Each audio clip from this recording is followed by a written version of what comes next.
Aqui em Pomar, além de conhecer a cave subterrânea mais antiga da cidade, você vai ouvir o Patrick Clemencet. Um cara que produz vinhos maravilhosos sem pensar em exportação. Coisa rara nos dias de hoje. Antes de tudo, ele explica essa história de Côte de Beaune e Côte de Nuits. Monsieur, la Côte de Beaune, c'est plutôt des vins blancs et rouges, alors que la Côte de Nuits, on est 95 ou 98% sur les rouges. Alors en Côte de Beaune, on a les grands crus en blanc, et en Côte de Nuits, on a les grands crus en rouge. Sur la région ici, les plus grands vins, les plus renommés sont forcément les Pomards, en rouge, hein, les Cortons et Alos-Cortons, les Beaunes, Volnay, et ensuite Chauray-les-Beaunes, la Doigt-Sérigny, Pernan, Sammy-les-Beaunes, Montclier-au-Cédurès et Saint-Romain. Et là, les Maranges sont dans les sud de Côte de Beaune. Et tous les grands crus en blanc, donc village premier cru, grand cru, hein, donc on dit qu'on a les meilleurs vins blancs du monde. Hein, donc Meursault, Puligny-Montrachet, Chassagne-Montrachet, avec des villages des premiers crus et plusieurs grands crus, donc les Bâtards-Montrachet, les Chevaliers Bâtards, les Criots Bâtards-Montrachet et le Montrachet. Voilà. Haute-Côte de Beaune, c'est situé évidemment sur la partie haute de toutes les appellations villages et premiers crus de la Côte de Beaune. Et Côte de Nuits, c'est la même chose, mais sur les appellations Côte de Nuits. Voilà. Donc généralement, pas toujours, mais très souvent, tout ce qui est au-dessus, donc les parties blanches, sont appellations Bourgogne-Haute-Côte. En bas, on a aussi l'appellation régionale, mais seulement Bourgogne. C'est-à-dire qu'on n'a pas le droit de mettre l'étiquette Haute-Côte ici. Par contre, on peut faire vin blanc, on peut faire chardonnay, aligoté, pinot noir. Il existe encore un tout petit peu de gamay pour faire le passe-tout-grain, et éventuellement on peut faire aussi du rosé. Voilà. Mais ça, et dans les vieilles vignes, existe encore le Pinot Bureau?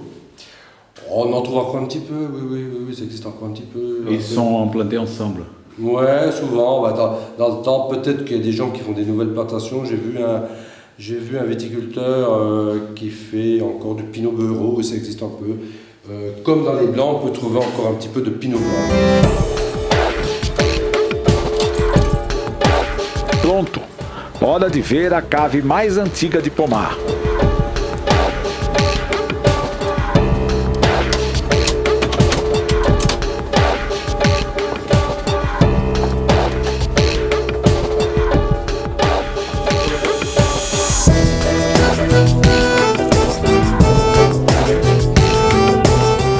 Vous êtes dans la plus vieille cave de Pomar. Elle date de 1150. Où on a goûté le vin tout à l'heure à l'étage au-dessus. Donc c'est une ancienne chapelle qui a été édifiée en 1275. Ici, c'est ce qu'on appelle une cave d'élevage. C'est-à-dire que on élève le vin dans les fûts jusqu'à la mise en bouteille. On a deux autres petites parties qui, à l'époque, on séparait un petit peu avec un rideau pour chauffer un peu pour les vins blancs. Parce que les vins blancs, ils ont toujours un petit peu plus de mal à faire leur deuxième fermentation, enfin même la première, que les rouges. Donc on chauffait une petite partie, parce qu'on fait quand même seulement 25% environ de vin blanc et 75% de vin rouge.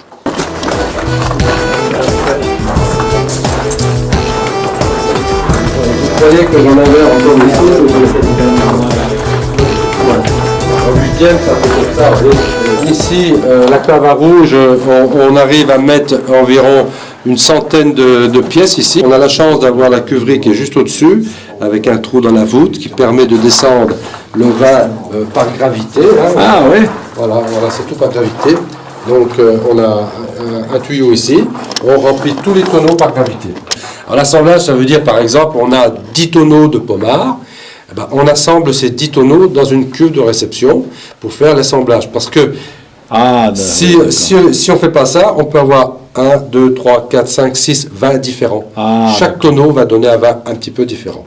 Ça existe quelquefois un client qui dit moi j'ai goûté celui-là, je veux celui-là. Il met une croix là, il dit je veux ce vin-là tout seul. Ça existe. Ouais. Ah ouais. Mais, par exemple, si on a un tonneau neuf, un moins neuf, un plus vieux, c'est bien de faire un assemblage. Et ce qu'on appelle une cuvée, ça fait une cuvée. Depois de ouvir cara como Patrick, vale entrar na apelação Chocolat. Qualidade inquestionável.